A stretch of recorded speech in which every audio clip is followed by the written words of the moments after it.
तो षष्ठ श्रेणी पिला माने तुमर जो हॉलिडे होमवर्क दिया जाइछि भाषा आम आज आलोचना करबा इंग्राजी रो वीडियो मु अपलोड कर सारी जदि देखि ना हो ताले चैनल को सब्सक्राइब करी देखिनियो।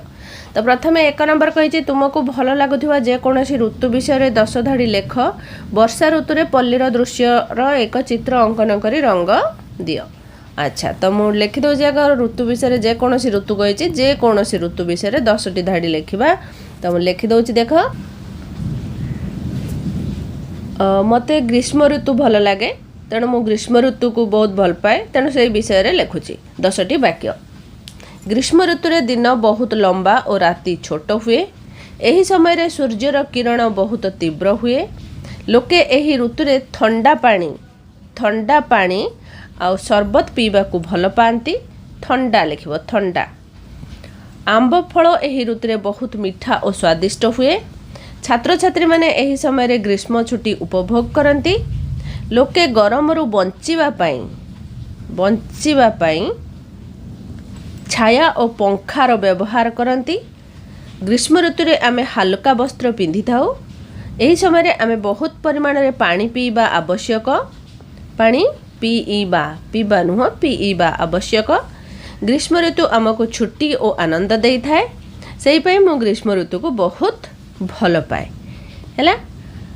तो तमे जदि ग्रीष्म ऋतु लिखा चाहो तो लिखब ना तो तुम जदि आउ कौन ऋतु विषय लिखा चाहो ताले लिखब।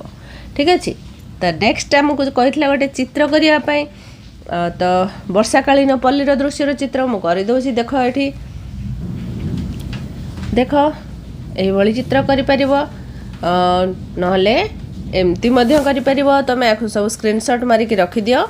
तो वर्षा समय वर्षा छाड़ीगला केते सुंदर इंद्रधनु पड़ी वर्षा सब पानी चारिआडे हो जाइए गछ गुड़ा केते सुंदर देखा। तो यही तुम गोटे चित्र आंकी दब है सुंदर देखा चित्रटी तुम यही कर निश्चित भाव है।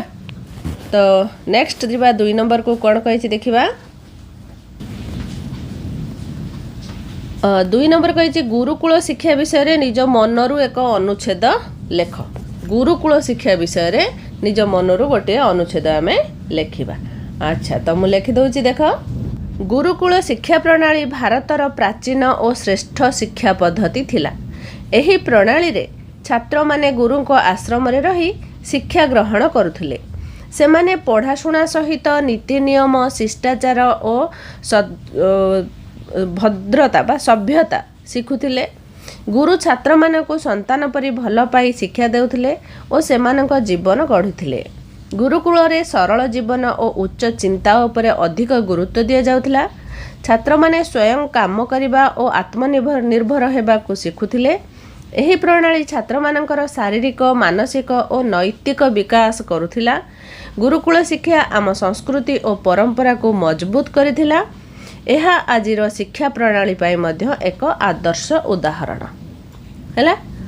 तो कही मु कौन ना गुरुकुल शिक्षा विषय रे निज मनरु गोटे अनुच्छेदटे लिखा। तो आम लिखिदेले। तो नेक्स्ट क्वेश्चन को जीवा। जदि एपर्यंत चैनल को सब्सक्राइब करना तो फटाफट सब्सक्राइब करनियो। मु इंग्लिश रो हमर टेक्स्ट बुक रो मध्य वीडियो अपलोड करिछि। तो ताकू मध्य तमे आराम से भल भाव रे बुझी करी तार क्वेश्चन आंसर मध्य करि परिबो। ता सहित हॉलिडे होमवर्क सबु जगह मु करूछि। तो नोटिफिकेशन बेल को ऑन कर दियो जहाँफल कि मुझे जिते नुआ नुआ वीडियो अपलोड करी तुम पाखे नोटिफिकेशन पहुँची और तुम मैंने देखि नब। ठीक अच्छे। तो नेक्स्ट नंबर को जीवा। नेक्स्ट 3 नंबर कही तुम अंचल जेकोसी लोकगीत संग्रह करी लेख। अच्छा गोटे लोकगीत लिखा। तो मु तुम मान गोटे सौरा जातिर लोकगीत टे लिखिदे है। ये सौरा जातिर लोक गुड़िक बहुत साधारणतः प्रकृति और देवदेवी चाषबास दैनंदिन जीवन सहित जड़ित थाए। एमाने बहुत सरल लोक है। सरल सौरा शैलीर लोकगीत गोटे मु तुम मान लिखि दउची। तो देखिनि डंगर डंगर पहाड़ मझिरे आम गाँ छोट गछपत्र हसुची सबु पवन देउची छोट। जंगल माँ रक्षा करती आमर जीवन धान चाषे दिने कटे खुशी रहे मन। नाच नाच रे राति कटे ढोल बाजे धीमा सांगसाथी मिसी मिसी हसुथाऊ आमे सबु जणा। पर्वपर्वाणी आसीगले पिंधु नुआ वस्त्र देवी देवता को पूजी करू मनर इच्छा पूरण। सौर जातिर एही गीत प्रकृतिर दान सरल जीवन और आनंदर यह अटे प्रमाण। तो यहाँ जो सौरा जाति जो गोटे अच्छी से मानकर लोकगीत जो माने कि बहुत प्रकृति प्रेमी और सरल जीवन यापन करती है। नेक्स्ट क्वेश्चन को जीवा। नेक्स्ट नंबर 4 कही यही अक्षर गुड़ी को नहीं शब्द तैयारी कर। जमती उदाहरण दे देछि स्मरे स्मरण दरे दया से भली यही अक्षर गुड़ी को सब नहीं आमे शब्द तैयारी करिबा। अच्छा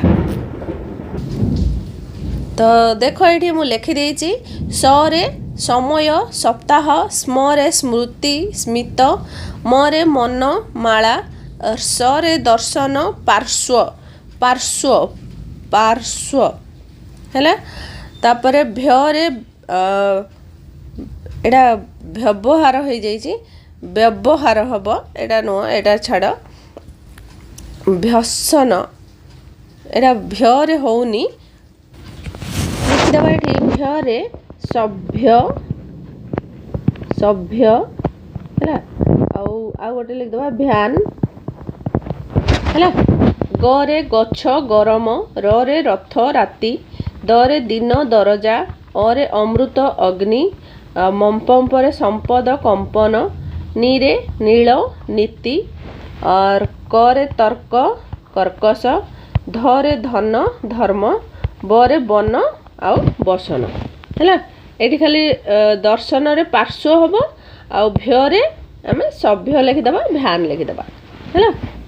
तो जतिक वर्ड देइथिला सबुथरे आमे दुईटी लेखाए शब्द लिखिनेले। तापरे नेक्स्ट नंबर कौन देइछि देखिबा। नेक्स्ट 5 नंबर कहि तुमको भल लागुथिबा गपटिए पढ़ी सेथुरु तुमे कोन शिखिल लेख। अच्छा गोटे गपटिए पढ़िबा सेथुरु कोन शिखिल लेखिबा। तो मु गपटिए भी लिखि दउछि देख। गपटीर ना हैला सत्यवादी छोटुआ। एक छोट ग्राम रे राहुल नाम रे गोटे छोट छुआ रहुथिला। से बहुत सरल और सत्यवादी थिला। तांको बापा गरीब चाषी थिले और दिन राति कष्ट करी परिवार को चलाउथिले। एठी चलाउथिले हैला चलाउथिले। राहुल स्कूल को जाई पढ़ाशुना करुथिला और घर को फेरिले बापा को काम रे सहाय्य करुथिला। एक दिन से स्कूल रो घर को फेरुथिबा बेले रास्ता रे एक थली भर्ती टंका मिलिला। से थलीटी खोली देखिला जे सेथिरे बहुत टंका अछि। सेथिरे हैला सेथिरे बहुत टंका अछि। से भाबिला एही टंका द्वारा आम परिवार रो अनेक समस्या समाधान हेबो। किंतु तुरंत से तांको बापांको कथा मने पकाइला। सदा सत्य पथरे चलिबा उचित। राहुल टंका को निज पाखरे रखिबा परिवर्ते कौन कला ना परिवर्ते ताहार मालिक को नेकी मालिक को खोजिबा को निष्पत्ति कला। से गाँव रे घूरी घूरी लोक माने को पचारिला। किछि समय पर जड़े वृद्ध लोक कांदुथिबा अवस्था मिलिले। से कहिले जे तांकर टंकार थली हजि जाइछि और से टंकारे तांकर झियर विवाह होबाको थिला। राहुल से थलीटी वृद्ध को फेराई देला। वृद्ध बहुत खुशी हेले और राहुल को आशीर्वाद कले। से ताको किछि पुरस्कार देबा को चाहिले किंतु राहुल सेथिरे सम्मति देला नाही। से कहिला मु मोर कर्तव्य करिछि। एही घटना पर गाँव समस्ते राहुल को प्रशंसा कले। तांको सत्यवादिता और भल गुण समस्त एक उदाहरण हैला। तो एथुर आमे शिखिले कौन ना एही गपरु आमे शिखुछु जे सदा सत्यवादी और निष्ठावान हेबा उचित। अन्यर जिनिस नेबा भूल एवं सत्यर पथरे चलिले समस्त मनरे सम्मान मिले हैला। तो एतिकी थिला हमर 5 नंबर रो प्रश्नटी। तुमको भल लागुथवा गपटे पढ़ी सेथुरु कोन शिखिल लेख। आमे सब जाक करिनेले भाषार प्रश्न गुड़िक। तो वीडियोटी निश्चित तुम हेल्पफुल होइछि तो लाइक टे करनियो। जदि चैनल को सब्सक्राइब करना तो फटाफट सब्सक्राइब करनियो। Thank you.